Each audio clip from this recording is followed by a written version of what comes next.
ये है talks news network और आप देख रहे हैं पॉलिटॉक्स, राजनीति का कच्चा चिट्ठा।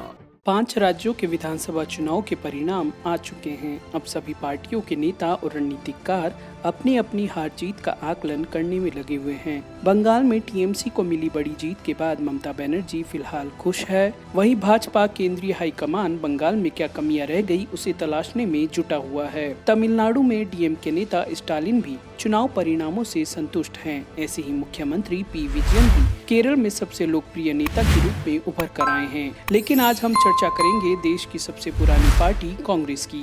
2 मई रविवार को जब 5 राज्यों के चुनाव परिणाम घोषित हो रहे थे तो केरल के वायनाड से कांग्रेस के सांसद राहुल गांधी पश्चिम बंगाल में टीएमसी की जीत और भाजपा की हार पर इतने उत्साहित हुए कि वो असम और केरल में मिली कांग्रेस की हार को भूलकर ममता बनर्जी के जश्न में अपनी खुशियां तलाशने लगे।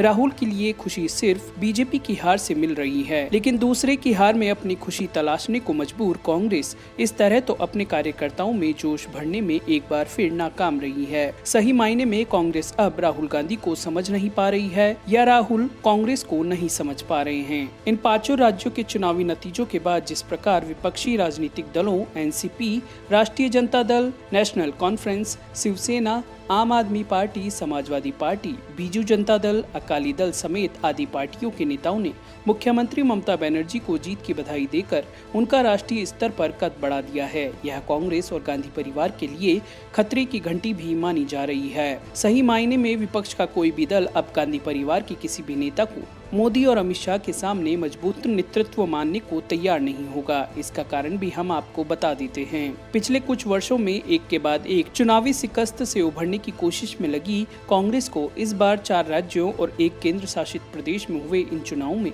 बेहतर प्रदर्शन की उम्मीद थी, लेकिन जो नतीजे आए हैं उससे पार्टी की दिक्कतें कम होने के बजाय बढ़ने के आसार बन रहे हैं। असम, केरल और पुडुचेरी में चुनावी हार, पश्चिम बंगाल में कांग्रेस का सफाया होना न सिर्फ पार्टी बल्कि पूर्व अध्यक्ष राहुल गांधी के लिए भी झटका है। उनके शुभचिंतक मान रहे थे कि केरल और असम में पार्टी यदि सरकार बनाने में सफल रही तो राहुल के फिर से अध्यक्ष पद संभालने का रास्ता साफ हो जाएगा, लेकिन ऐसा नहीं हुआ। हालांकि राहुल गांधी ने केरल में पूरी ताकत झोंक दी थी, लेकिन राहुल वहां कई गुटों में बटी नजर आ रही कांग्रेस राज्य इकाई को एक छतरी के नीचे ला पाने में विफल रहे। बता दें कि वर्ष 2019 के लोकसभा चुनाव में केरल से कांग्रेस अधिकतम सीटें जीती थी और खुद राहुल गांधी भी प्रदेश से वायनाड लोकसभा सीट से निर्वाचित हुए थे। ऐसा माना जा रहा है कि पश्चिम बंगाल में ममता बनर्जी के विजेता बनने के बाद आने वाले दिनों में विपक्ष की ओर से राष्ट्रीय स्तर पर नेतृत्व की दावेदारी में कई नाम जुड़ जाएंगे। हालांकि कांग्रेस का मानना है कि राष्ट्रीय स्तर पर